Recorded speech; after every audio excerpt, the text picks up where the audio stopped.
Hey, welcome to the Maybe You're Like Me podcast with me, Mike Burns.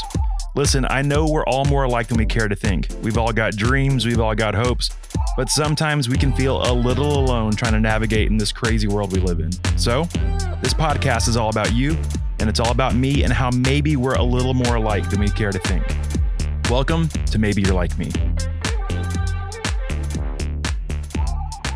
On today's episode, we are talking to Tanner Olson. Tanner is an amazing poet, and maybe you know him under the moniker @Written2Speak on Instagram. He is an encouraging and awesome guy. You're going to love this episode with our new friend, Tanner Olson. Tanner, thank you so much for being here. Welcome to Maybe You're Like Me. How are you doing today, man? Dude, I am just happy to be here. It's good to finally meet you. Yeah, we've messaged back and forth online a few times, and so it's fun to finally get to talk face-to-face via the internet, but still getting to talk face-to-face, and this is a lot of fun. So on the podcast, this is Maybe You're Like Me, and so I'm trying to meet different people like you that are doing some really cool things, and get to know them a little bit beyond maybe what you could see on the internet. And so there's people out there that maybe haven't bumped into you yet and don't know who you are. So give us the rundown. Who is Tanner? I'm just a guy. I'm just a guy. Let's go ahead and close this podcast out. And that's that. Great to meet you all. We'll see you all later. I say that I'm an author and a poet and a speaker because those are the things that I do. So I write for a living. I get to travel around the country and share poetry and tell stories and deliver messages of hope for students and churches and just anybody who has ears and wants to listen. And so it's a lot of fun. I put a lot of things on the internet most days and have a couple of books out. And but that's really it. Okay, so let's real quick before we even get into the rest of the podcast stuff, let's talk poetry for a second. When and where did poetry start for you? How, what turned you on to poetry in the first place? So I have a lot of feelings, and you have to do something with those feelings. And I for the longest time, like in middle school, I wanted to be in a band. Like my favorite band is Found Glory, Yellow Card, Florida-based bands, right? And so I wanted to be in a band like that, but I can't sing. I can't play music. I play 4 chords on the guitar, but they're not good. That's all you need. It is, but I also I can't sing. I can't even have a punk rock singing voice. It's just so bad. So I was just kind of left to writing. And so I just started writing in middle school, and then all throughout high school, I would write a little bit here and there. And then after college is really when I was I think this is something that I would like to pursue. I didn't go to school for writing. I still don't really know where a comma goes. Semicolon really freaks me out. But I love to put words down, and it's something that you can hold in your hand and carry with you throughout the day, something honest, something hopeful, and something that's true. So that's kind of the stuff that I write, more like memoir style poetry, but also storytelling as well.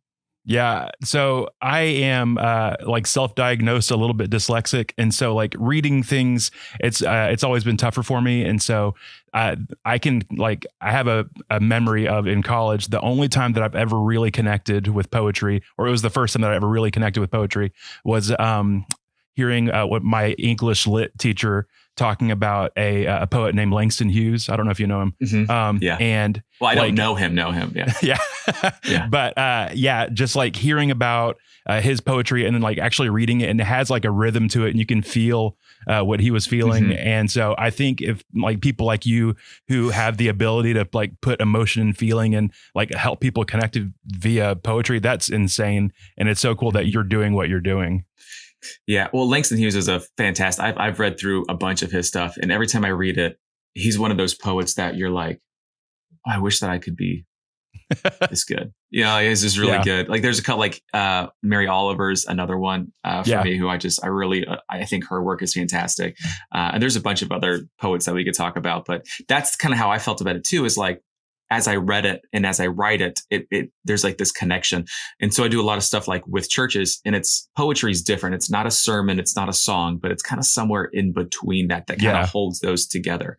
Mm-hmm. So I think there's a need for it. And I don't know, it's just what I do. I can't help but do it, All right. So here's another thing I like about you. So, and we'll talk about this in a second, but the only view of you outside of this conversation that I've ever had is your Instagram. And so the thing that I like about your Instagram, and we can talk more about what it means to like how we present ourselves online in a second. But the thing I like about your Instagram is you are just full of hope and joy, it seems like. And that if nothing else, that seems what you're trying to spread. And so sometimes poetry can be like a weighty thing, but it seems like everything about you is just trying to like promote hope and joy. And I'm a big fan of that, especially in a season like this one where we're talking about a lot of joy and a lot of hope. So yeah, life is just it's a heavy thing. I hope that's what people get when they come across my feed, is that they come there and they leave a little bit more hopeful. Not that it's like shoved down or like this. It's not this like you have to choose joy message. It's more of like here's something I've learned. Maybe you need it today too. Well, even like just small things like you do little doodles on your coffee.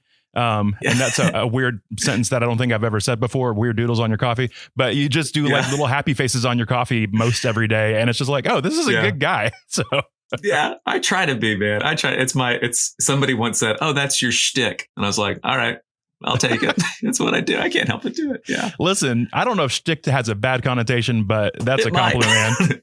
If it is, I like it. Then we can bleep that out. So. Yeah. No, you're good.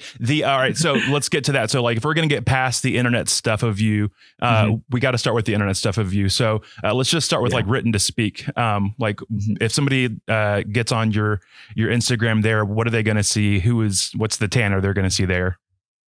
Yeah, I think they're going to get a glimpse of who I am, because it's really hard to portray your full self on the internet. Yeah, absolutely. But like, I'll give you the things that I have learned, the things that I know to be true, the things that I've wrestled with, the things that I've struggled with. And you're going to have to read a lot, because it's a lot of words that I put out there. But everything that I post, there's this undertone, or at least hopefully this undertone that hope is real and that you are loved by God. Right. And so like all through it. And I mean, I have people who follow my work that don't believe in God the way that I believe in God, or the way that we believe in Jesus, but it is something honest and hopeful and true. And so I hope that what they get when they come to me is someone that they can trust, and someone who's learning, and someone who can be genuine. But the side that they probably don't see is like, I write poetry, but I make a lot of jokes. Like I've been smiling pretty much this whole podcast. And, there are some days where I don't smile because depression, but like there's other days where I'm like really, truly like just happy to be here.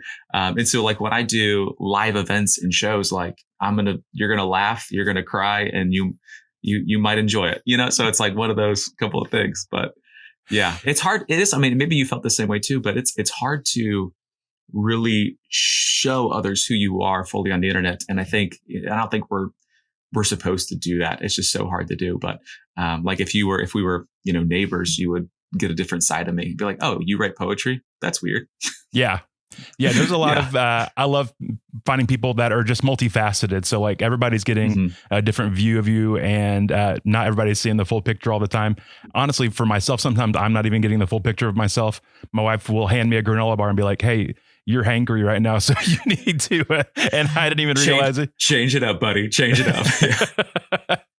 But yeah, it's no one's seeing the full picture, but it's fun to like get to meet somebody and maybe see a different side, a different angle. And so actually that brings us to kind of like, we do things in rounds here, and this is the first date round.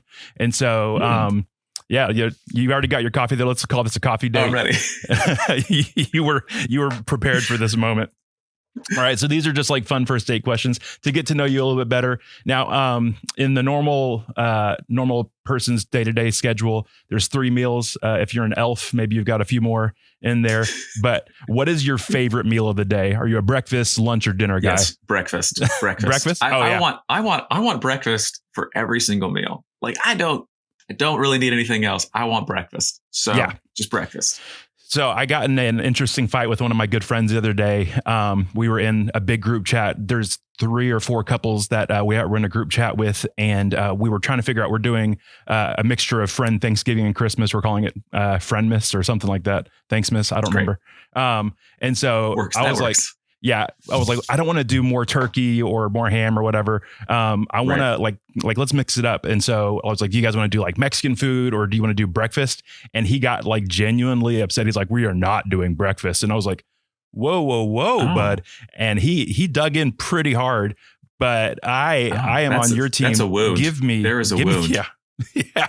Well, I think I'm going to get him for Secret Santa and get him some therapy sessions or something. Yeah. Who hurt or a you? waffle maker. Yeah. There you go. So, okay. If it's breakfast all day for you, what is your favorite breakfast? Okay, I'm going to go with 2 because if I'm saying breakfast all day, people are like, what about like fried chicken, which is my absolutely favorite food. So I want chicken and waffles at some points, right? Yeah, however, all day. I'm not eating that, not all day for me. I'm not eating that for breakfast because I need to do things throughout the day. So I'm going to do that like post 11:30 in the afternoon. Like I'll eat that for at least brunch, but like give me the classic breakfast. Okay. Substitute toast. Not that there's anything wrong with toast. Toast is beautiful. It's great. But I'm substituting toast for a biscuit. Right. Okay. And so it's like, give me some scrambled eggs, maybe over easy. Doesn't matter. Some potatoes. I want some more so hash browns. Okay. Big hash brown guy. Absolutely. There's not enough room to put it in my bio on Instagram, but big hash brown guy. And then like, I want a biscuit. Like, I think I wake up most days being like, you know what would make today better? It's a biscuit. So yeah. What about you? What's like your go-to? Well, first I'm thinking I might name this episode "I Want a Biscuit." So we'll see if that's how this turns out. The breakfast for me, like all the classics. Give me a French toast, pancakes. It can't go wrong there. And again, it's actually like it's not a sleeper hit, but like give me a good breakfast taco, like with scrambled eggs, bacon, cheese. Are we speaking the same language right now? Yeah, absolutely. Yeah, I could get. Yeah, I'm ready to start shouting out some amens and hallelujahs because that's really all that I want. I co-sign, retweet, amen to all of this. This is beautiful. We went to my wife and I went to New York a couple weeks ago, and there you can get like amazing bagels. I got like the most insanely good like breakfast bagels, like eggs and cheese and bacon. It was just glorious. But we one day we're like, let's do a fancy brunch, and so we found this like good brunch place. And I asked the guy, I was like, should I get the pancakes or the French toast? And he goes, oh, you should really try the French toast. And so like when you think like go to a restaurant and grab French toast, what are you thinking? It's what's coming on that plate? Triangles, right? Yeah. It is like 6 triangles. Yeah. And it's this beautiful brown, and there's butter and there's powdered sugar. Absolutely. And they bring out like a handle of syrup. It is like a 5th of syrup, right? They're just like, we're going to get you syrup drunk, like now. I just realized I shouldn't ask a poet to like describe something they love so much, because you just went into like beautiful soliloquy on what it is to eat French toast. About to go off on French toast, man. But okay, so what did it come out as? Okay, so it came out as this like 2-inch thick, square of, and like, mind you, it was fantastically delicious. Oh yeah. But like I wanted like 6 of those, and so it was great. But I was like, oh come on, give me some more. And so I ordered a bunch of bacon and give me. That's really good. Yeah, I really enjoy lunch and dinner too. Don't get me wrong. If you could see, like I've eaten some breakfast in my day, and I've eaten some lunch and dinner too. But yeah, give me some breakfast, please. I am a good eater. I have nothing against breakfast or dinner, nothing against lunch, but I usually just want breakfast. I'm a pretty simple guy, I think. Yeah. I think breakfast is a pretty simple thing to go with. Like, why is your French toast so fancy? Like, what happened to the triangles? Nothing's wrong with the triangle. It's a great shape. You know? It's fantastic. It doesn't need to be two inches. It was ridiculous. So, all right. So that's a good first thing. We could go grab brunch or breakfast together and make it. I don't need a fancy. Just give me some pancakes. All right. So, moving up. Okay. So you said, we talked a little bit before, you are in Nashville. I'm in Lakeland here. And so if you could spend a weekend in any Nashville city, where are you going for a weekend? It's a good question. I'm probably going to give the wrong answer, but it's not the wrong answer. It's still a right answer, but there's a lot of answers to go with this, but probably as we talk and be like, you know what I should have said, but we've been talking about breakfast food, which for me just feels very Southern. And absolutely. I'm a Southern kind of guy. I mean, I'm from Orlando, and people are like, well, that's not the South. And I'm like, that's true. Let's get out a map and we can define it that way. So, but I'm going to go with Savannah, Georgia. We've been there once before, and we went in January. I don't know which year, but it was a January, and the food was incredible. The weather was great. We could walk everywhere. There was a lot of dogs. And that just for me is really all that I want in the city. And so we just ate I had a lot of biscuits that weekend and it was great. Okay. So if I'm going there, I'm going to a place that has really, really good food because that's what I want to do that weekend. I want to walk, I want to eat food, and I want to watch dogs. That's it. There you go. That's fantastic. So, yeah, that's fantastic.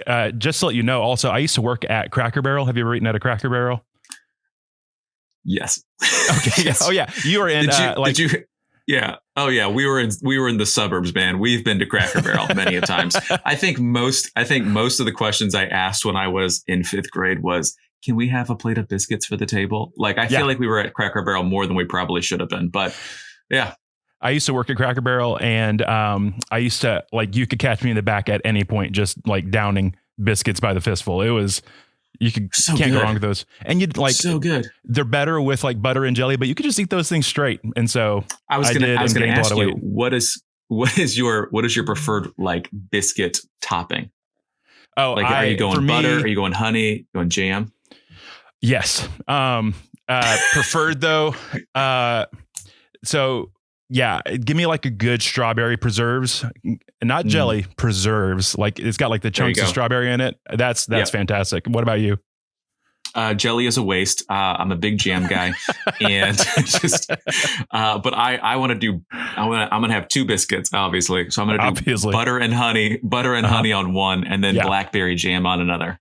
Okay. Blackberry. So, you're fancy. Yeah. You're fancy. I didn't want to, say it out loud, but yes, very fancy. Oh yeah. So yeah, you're just eating your biscuit, butter and honey, looking at dogs in Savannah. So that's a good weekend for you. Yeah. Again, back to that. Very, very simple guy. All right. One last thing. This one, I genuinely, so like, this is the first conversation we've ever had. So I'm just honestly like really wondering about all these, what the answer is going to be, but what's a movie soundtrack that you know from front to back? Like, you know, everything on it. Space Jam.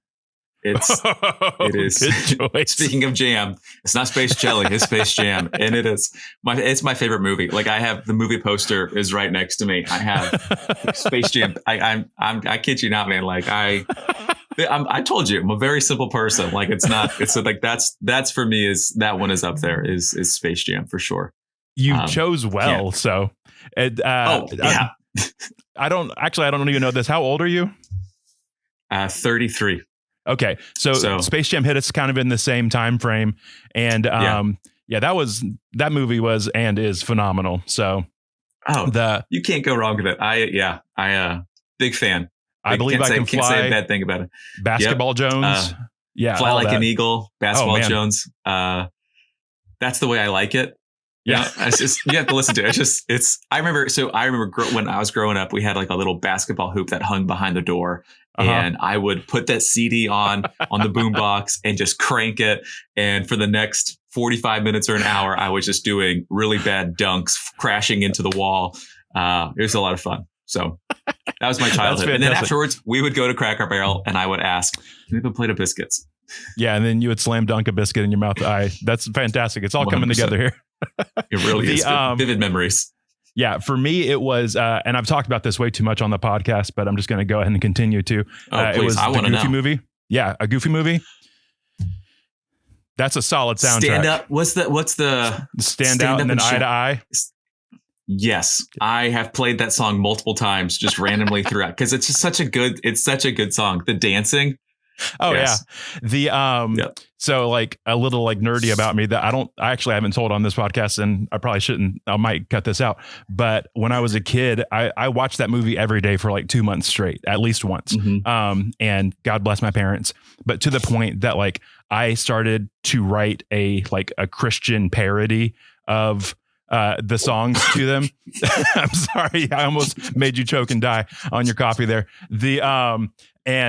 I kind of want to see if I can have look at my childhood notebooks and I was going to be the Weird Al of Christians, and it thank God it didn't work out. My life took me a different path, but I was ready. So that caught me off guard.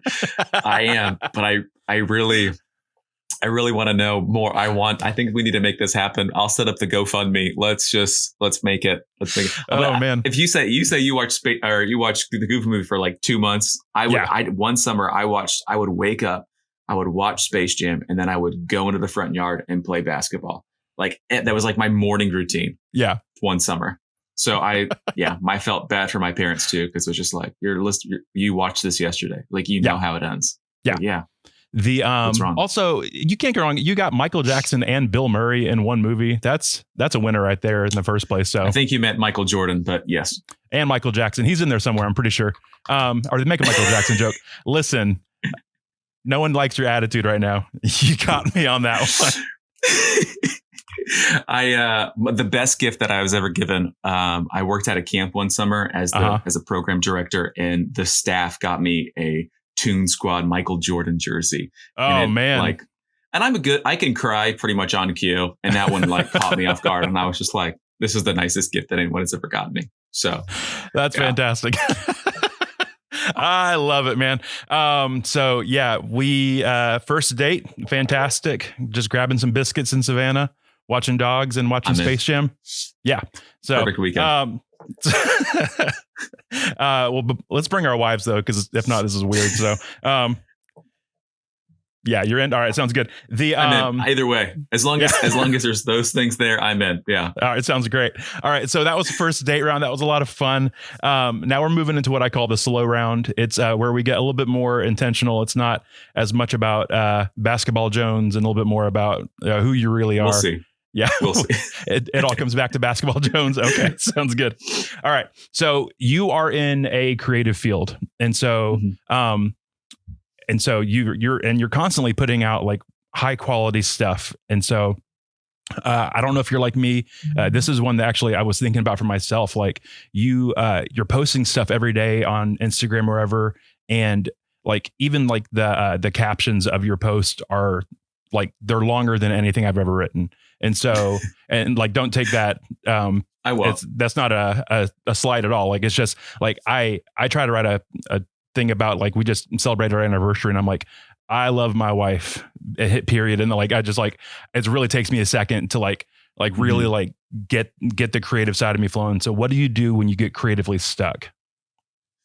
Well, I will say on that, there are a lot of things that I have shared online that I have shared multiple times. So it's not like every single day it's something brand new. There are some things like, cause it is a lot to put stuff out and to put out consistently. And so I don't share something brand new every single day. Like there are some times where I just kind of recycle stuff, but at the same time, and this is what I talk to other creatives about who are like, I just don't have that much. I'm like, yeah, but you can share things again and again because your audience is always changing. And the way that the internet works is your audience isn't always seeing those things either. Yeah. So you can I have no problem doing that, but it also allows me then to take time to reflect and then to create something new.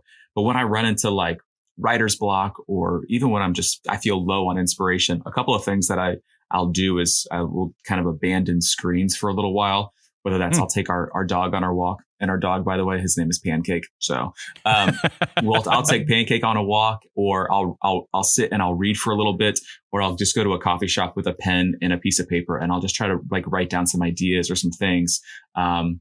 And so for me, I have to get away from the thing that I want to do so that I can come back and do the thing that I actually want to accomplish.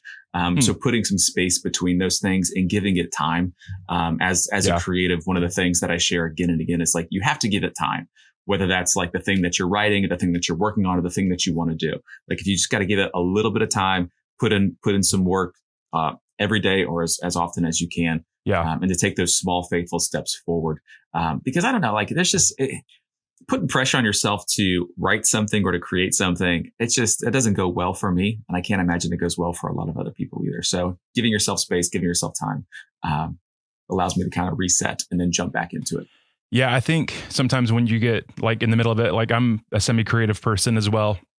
And so sometimes I'll get into the middle of a project or something and like I'm so surrounded by it that I can't see which direction I'm going in. And so if you can, and I'm really bad at this. So like if anybody at home is listening and they're like I'm just stuck, like I have the hardest time letting myself take a break to move forward. Does that make sense? Yeah. And so like, Yeah. I'll keep wanting to try to like just push it and push it and push it to the point where I don't give myself space. And then like, I'm just hitting a wall over and over. But like you said, Yeah. if I can like take some time to go to a coffee shop or go on a walk or have a conversation about something different, that's when like the light bulbs start clicking. And do you know Monty Python? Those guys? Yes, not personally, but yeah, I've heard of them. Yeah. I wish me too. That's a life goal. One of the Pythons, his name's John Cleese. He wrote a book, and I think it's just called Creativity. And he talked about how important like giving yourself a mental break is. And he said that like the way your brain works is you're creating all the time. And so if you know you have something to do, the best thing to do is to kind of like put it on a shelf and then go do something else, because your brain's always working and always thinking, and it'll start to help connect the dots on those things. And so if you give yourself some space from it, you're like your brain and like you know what you're working on. So you'll see a flower and be like, oh, a flower would be good, or whatever the project is. So just giving yourself a little bit of space to be creative really helps too. So yeah, I never work well with like under pressure or with a deadline. And so it's like, okay, if I have a month or two to get some stuff together, I will think it out for a little while and then write about it and then think about it and then write about it and just keep coming back to it over and over again. And then eventually you get to a place, and I think this is the hard part, we have to say, okay, it's finished. It's complete. Yeah. Even though most projects, you'll never feel like it's finished or complete. You just have to say, okay, this is what it is, and I'm now ready to share it with the world. So I think that's one of the harder parts too, being a creative, is you never feel like something is good enough or done. Yeah. But you also want to share it. So. All right. So this is another tough one. So again, in a creative space, especially, and in the kind of work that you do, it can be easy to tell yourself lies and to, honestly, I think this is a universal human problem that sometimes we'll have an echo playing in our head, a soundtrack playing in our head that isn't exactly true. But at the same time, we're all human and we all do it. So like, are there lies that you tell yourself, and what are you doing to overcome those? Oh, most days I'm probably better at lying to myself than I am telling myself the truth. But so in a lot of the things that I write, it'll come out. Like I will say like, don't believe the lies. And those are like, you are a burden. I think that's a big one. And so like I created stickers that say, you are not a burden. I have writings that are basically titled, you are not a burden. And the whole idea is like, I need to remember that. And if I need to remember that, there's a good chance that somebody else does too. And then the other one that I keep coming back to again and again is that I'm behind. Yeah. And so I recently wrote something titled "Life is not a race and you are not behind." And that's something that I need to hold on to most days, because I mean, we all move forward differently and in different directions. And it's not fair to yourself or even the things that you want to create to compare yourself to the person next to you. Like it's okay to learn from them. Like I learned from a lot of other writers and poets and creatives, but it is not okay for me to like compare myself to them, because that just moves me. Feel like that just draws me further back or further inside myself and away from the things that I actually want to do or accomplish. And so if that's and a lot of the things that I write and in my work, like I want people to leave knowing that they are not a burden and knowing that they are not behind. And I think those are two worthwhile things to hold on to. Yeah, I think it's cool that you take the things that could be a negative. So the things that you're telling yourself that you need to overcome yourself and help people through those with what you do. And so, like the whole burden thing, like I feel like that's a kind of universal thing that sometimes we can feel like we're too much for different people. And so we don't want to do things. And so the fact that if you can, like number one, like use your gifts, your abilities to help people past things that you're also working through or have worked through, that really helps people further down the line too. Yeah. There's just something about calling it out and naming it together. Yeah. And I don't know, if like some random person on the internet who I am to most people is saying this, like, well, maybe it's true for me as well. Like maybe it's true. Like if this guy's saying that, he feels like a burden, I feel like a burden, but we're talking about it together and saying, hey, we're not. Maybe that's the true thing. And I think when we read through scripture too, like it comes out time and time again that, hey, you're not a burden. You're not. And life is not a race and you are not behind, and it all looks different for everybody else. So I don't know, just things I keep thinking about. And I feel like if I'm going through it, someone else is going through it as well. That's very cool. All right. One last question in the slow round here. And man, I'm having so much fun. Thank you for being here, man. I'm going to probably keep telling you that over and over. This is so much fun, dude. Yeah. All right. So and we don't even have biscuits. This is amazing. Yeah. Next time. Yeah. Next time we will definitely have biscuits virtually. All right. So what would your best friend say, or what would your best friends say are your best qualities? So I hope you got some good friends in your life, but what would they say is like ultimate Tanner?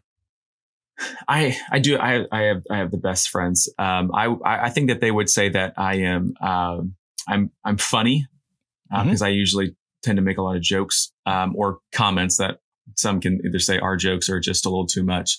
And that I'm available.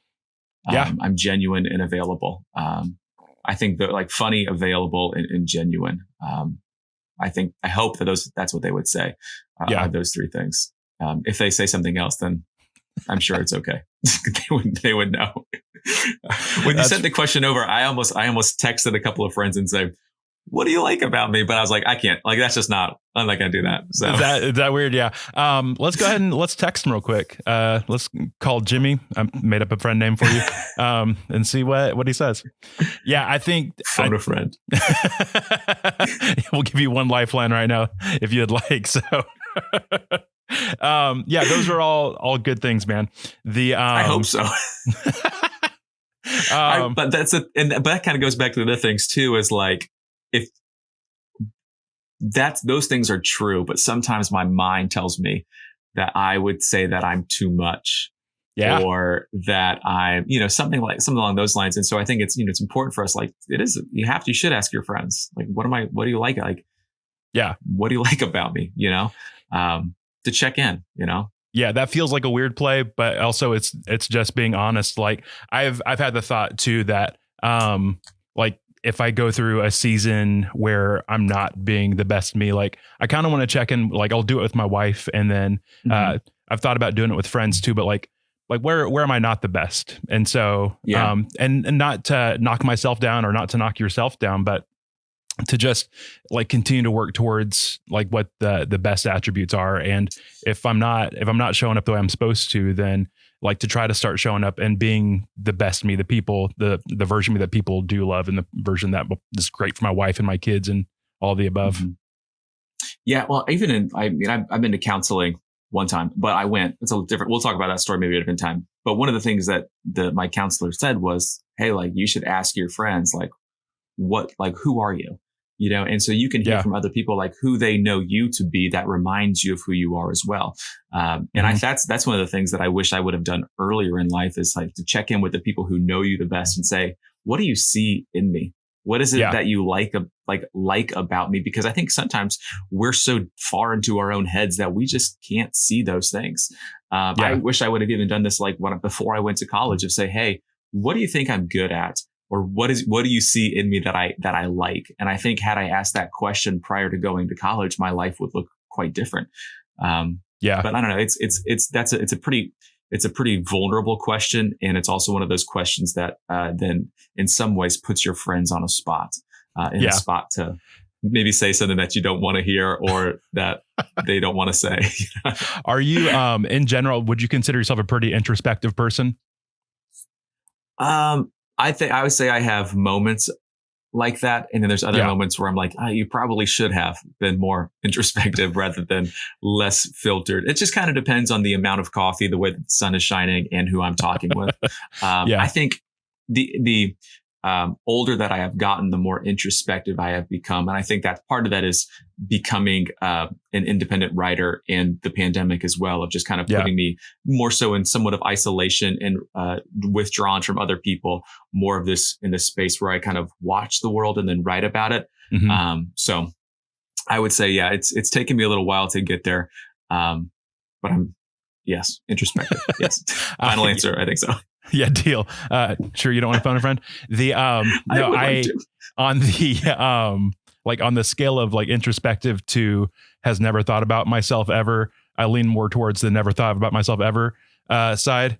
It's just not how I think about the world. So you can like leave a conversation and not think about it and just be like, that was great, and then move on to the next thing. depends on the way the sun's shining and who I'm talking to and what the conversation was about. But like what I was getting at was it's been a couple of years ago. It was after an event and I was talking to some guys and I don't remember how the conversation got started, but they're like, what do you think's the best thing about you? And like, it was kind of this question. And I said, I think I'm a good like problem solver for like what we were doing. And they go, oh no, that's not it at all. And like, they weren't belittling what I thought. They were like, yeah, you're great at like figuring out how we can do this and that. But then they told me something completely. And I was like, huh. And like, it took me a long time and a bunch more conversations like that. And actually even conversations like that more recently to like really hone in and be like, maybe that's the truth. Maybe that's who I am. And so the figuring out those things, it's not even always easy. It's like, cause I've got my perception of myself. Something that kind of messed up recently was some quote saying like, no one in the world sees you the way you see you. You're the only person in the world who has your perspective on you. And that was like a what?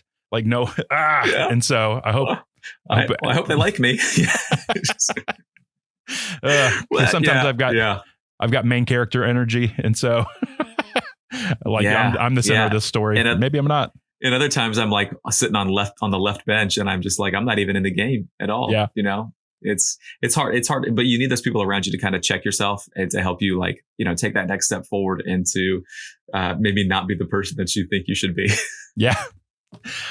Awesome, man. Tanner, you're the best. All right. So this is a question we're asking everybody on the podcast, and it can be as deep as you want it to be. It could be as big as learning about the cosmos and as small as learning how to karate chop better so that you can break boards. But what's something you're learning right now? My instinct was to say patience. But I think you went to a Christian university, right? Yeah. And like grew up in youth group. I can remember, we would get into these prayer circles and it'd be like 30 people in a prayer circle and be like, all right, let's all say something that we're praying for. My go-to answer was always like patience. And most of the time it was just like patience to make it through this 30-minute prayer that was like, everyone was like echoing and circling back. Right. But patience is really one of those things. And that kind of goes back to, life is not a race and you are not behind. Right. Yeah. And so I am trying to be patient with where I am at or where God has me and my wife in life right now, where my career is, and to be patient, but also to be faithful to it as well. To be faithful to the patience and to be faithful to the things that I truly do believe that God has invited me to do. And I think those like being patient and being faithful are two things that I feel like I am learning over and over. If it's not once a day, it's 5 times a day. And it's this whole idea, this belief of slowing down and leaning in and holding fast to like the things that God has invited us into. And those can be, those are heavy things at times. And other times it's like, no, this is where we're supposed to be. This is what we're supposed to be going through. Yeah. Even like back to your, you're not behind, like the whole thing of like enjoying where you're at in a moment too. Like that's kind of huge. Like, and that's patience in itself. Like I'm going to be patient enough to not like trying to rush towards what I think I'm supposed to be at, but like to enjoy where I'm at. And I'm not behind, so I can be here for a second. So yeah. And it is hard to believe those things when you feel like you are being lapped by other people. Like as a writer, it's like, I just put out my whatever book and I'm like, I don't even have an idea for my next one, and it's like that. But I think there's also like one of the things I should say as well is like, I'm learning how to celebrate, right? To celebrate and to be thankful for what it has happened, for where you are at. And to not say things like, oh, it could be worse. Like, I just don't believe that's a good sentence to say, but like to like celebrate, like this is what it is. And this is a good thing. And so I'm going to give thanks to God for those things. And then I'm going to rest in that as well. And then breathe. I like it. That's a great answer, man. Yeah. I really thought it was going to be karate chopping something, but we'll get them next time. So no, not too big into the physical energy. So all right, get him next time. Not a big fighter. Yeah. He's a lover of biscuits, not a fighter. All right. This is the last round, and it is the common ground round. It's where I try to figure out if maybe you and me are a little bit alike. And so, do you got some paper and some a marker here with you? Oh, look at this. This is working out well for everybody. I follow instructions. It's fantastic. All right. So this first one is I know what you're going to say. I'm not positive. We'll see what happens though. All right. In your day-to-day life, would you rather be casual or dressed up? So I'm talking like business suits and stuff, or would you rather go business? Would you rather be dressed up or casual? And I'm gonna go ahead and pre-apologize for my handwriting. You ready to go with it? He is writing way more than I thought was physically possible. Ready? This answer. Here we go. 3, 2, 1. I put casual. You put. I have on sweatpants right now. That's fantastic. Yeah, I've always been a casual kind of guy. Is that same boat for you? Oh, do not like getting dressed up. It doesn't go well. Like my biggest fear is having to get a job where I have to wear a tie. Like It's just, and I don't even like going to events where it's like, oh, you have to get dressed up. Like, well, what about like sweatpants? Like, can we just do that? Like, I'm just that the exact same way. Like when I know I'm going to a wedding or something where I'm going to be in a, it feels stuffy to me. Like I can't move. It's not great. Nothing ever fits right. There just doesn't like it. I have moved on from, I have found pants that are more like stretchy, but they look like they're real pants. And they're great. And I'm excited. Black Friday's coming up. So I'm like for sure going to buy more. Obviously I had to get a size bigger because pandemic and biscuits. But I'm totally okay with it. I have to. No one else is going to do it for me. Oh, so okay. So in like getting to know like your internet persona, you also like you have written to speak, and then you have a small clothing line, and it is just all comfy stuff. And I'm like, I want all of this stuff. So if you get an order from Lakeland, it's me. Deal. It's never going to be anything like here's a like a collared shirt. I'm not no bow tie. No, in high school, I worked at Steak and Shake. Ooh. I don't want to brag. Is it okay to brag on the podcast? Please do. Actually, I spent a little time working. This episode is actually promoted by Steak and Shake for all of your small burger and skinny fry needs. Come to Steak and Shake. Oh, sorry, what were you saying? But no, I worked there, and so I had to wear a bow tie every day to work. And not only was the job just terrible because it was my job to make the milkshakes. Yeah. And I mean, like it was actually work. Like there's a lot of scooping. So much scooping. I don't need to get sympathy from your listeners, but I was also 17 years old, so it's fine. But I was like in a bow tie. I was like, I'm making milkshakes. Like, does that really need to happen? It's dress for the job you want, not the job you have situation there, I guess. And I did not want the job. So. No. My favorite bow tie story is I was in a wedding with a guy, and all of the groomsmen were wearing regular ties, I believe, or maybe they were like clip-on bow tie ties. It's been a little while. They're still married and it's fantastic. But he bought himself an actual bow tie. And so it's like, it's 30 minutes before we're supposed to like walk down the aisle and like get this guy married off. And like, he's having like this panic moment where we're trying to figure out how to get a bow tie on him. And like, we're watching YouTube and it was the worst. And so finally I had the idea clicked that the lady who is the photographer, her husband, most often, like if he's in a dress situation, he's wearing a bow tie. And I called him. I was like, dude, I need you to save the day here. He's like, oh, I'll be there in 5 minutes, and tied this guy's bow tie, and he got married. So congratulations to everyone there. So I think the thing about people who wear bow ties is they're just like silently telling you like, I know how to do hard things. Yeah. And I don't ever put off that vibe. Like that guy is like, he looks like he's going to take the most comfortable route and then sit on the couch for a couple hours. Like that's what I'm doing. The only other time I've ever worn a bow tie was in another wedding, and it was my friends were getting married, and my buddy tied my bow tie for me. It was an actual bow tie, and he and I don't know if he did it right, but because in all the pictures it's like completely lopsided and it's like poking into my throat and stuff. It wasn't a great situation, but again, they're married. I would say he did it wrong. Great. Yeah. All right, moving on. No more dressy, casual conversation here. All right. When it comes to chocolate beverages, are you going hot chocolate or chocolate milk?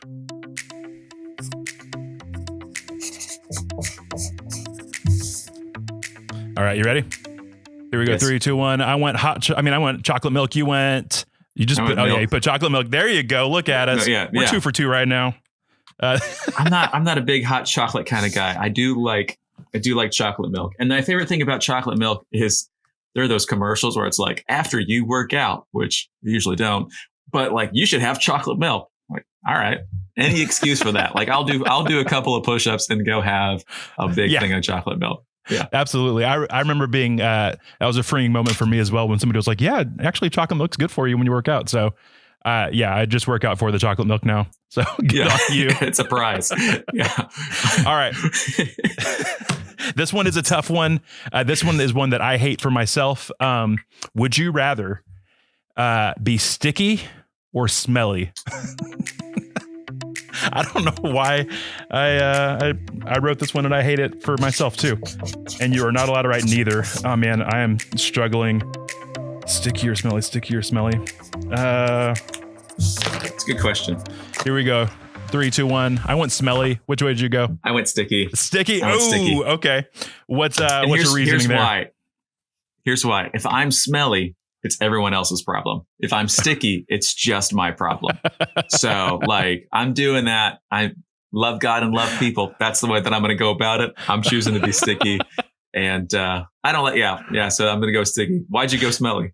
Did I go smelly? I don't know. I hate both of them. Like I hate like a tactile feeling of being sticky.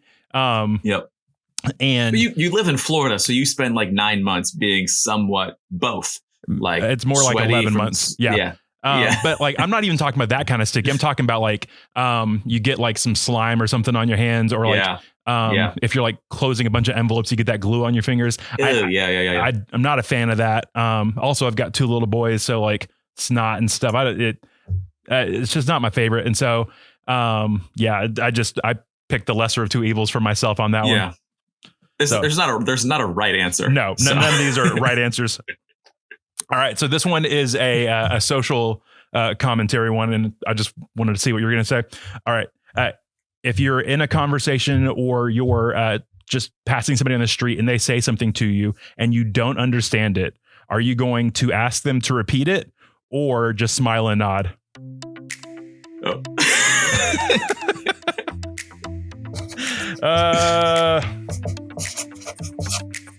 All right, you ready? Here we go. 3, 2, 1. I wrote smile and nod. You wrote. Oh yeah, man. Smile and nod. Yep.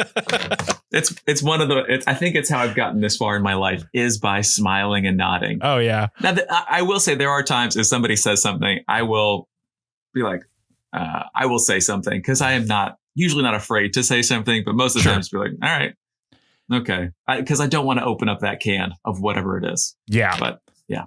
Again, me and my wife, this actually just happened to me recently and it drove my wife crazy. But there was we were in New York City and walking, and there was a large group of people waiting outside of a store, which wasn't very common. And so we were like, I just asked him, I was like, what's going on in here? And he said, and I was like, okay, thanks. And just kept walking. Yeah. And my wife goes, well, what was that? And I was like, oh, I have no idea what he said. And I just didn't want to have like him repeat over and over and over what the thing was. And so she's like, does that not drive you crazy? And I was like, honestly, it really doesn't for this one. Like this information is not important to my life. And so I'm just going to just smile and go on with it. But I feel the same way. Yep. She took it as an affront and like spent the next 5 minutes Googling whatever that was. And if you want to know, it was a pop-up store where they were selling discounted clothing or something. So now we all know. So yeah. Great. Cool. So something really awesome. Yeah. So it was definitely worth Googling. All right. Last one is this. We are in Christmas season. We just passed Thanksgiving. How was your Thanksgiving? Hopefully it was fantastic. Gotta love Thanksgiving. Wonderful. Yeah. Yes. Love it. It's one great. All right. So we were at Christmas time, and at Christmas time, it's got a little bit of a divide on what you have for Christmas dinner. Are you going Christmas turkey or Christmas ham? And this one is easy for me. Here we go. 3, 2, 1. I went Christmas turkey. You went Christmas ham. What are you doing, man? I am tired of turkey. I think it's here's what I really want. I want fried chicken. I don't want turkey. I don't want ham. I don't want lamb. I want fried chicken. Okay. Like, why?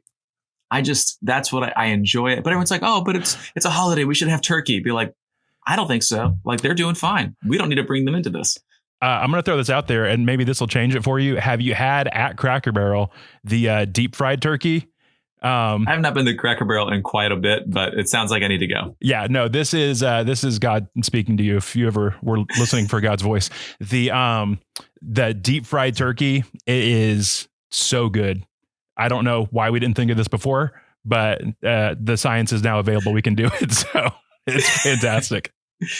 I mean, but it probably fried things make everything better. It seems like. So, yeah, absolutely. Yeah. But I think after Thanksgiving, I'm just kind of already tired of turkey. And I've never had a day where I've been like, and I don't know if maybe this has happened for other people, but I've never been like, you know what I'm craving? Turkey. Like, there's just no part of me that's like, ooh, turkey sounds good. Turkey has never sounded good to me. That was me judging you. I love turkey. So like, okay, you can have it, man. It's like, the thing is this, it's like a twice a year meal. Like, again, like outside of these 2 days, you're not getting a turkey meal. And so let me have my 2 days. So I'm showing up for the sides. All of the above. Yeah. Give it to me. Yes. That's what I want. All right. So Tanner, thank you again so much for being here and being on the podcast.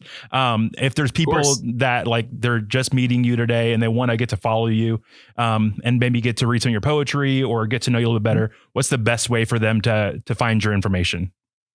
Yeah. If you go to writtentospeak.com, you'll find out all about me and links to my books, my shop, and Instagram, Facebook, all that kind of stuff. And if you're just on Instagram or Facebook, try to type in Written to Speak or Tanner Olson, Olson, not like the Olsen twins. And I'll pop up.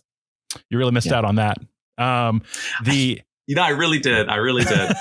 Is it written, just to make sure we're all on the same page and everybody finds you, is it written T-O Speak or written the number 2 Speak? T-O. There you go. Like Tanner Olson. Yeah, ooh. See? There it is. Just snuck that in there. There it is. Yeah. 10 years later, I'm putting it together. That's fantastic. Tanner, thank you so much again for being here. Yeah, this was fantastic. And you know what? Actually, next week, our special surprise guests are the Olsen twins. It's fantastic. It's really working out for us. Hey, my sisters. Awesome, man. Good talking to you. Yeah, fantastic. Thank you so much. And for everybody listening, have a great and fantastic week. We'll see you next week.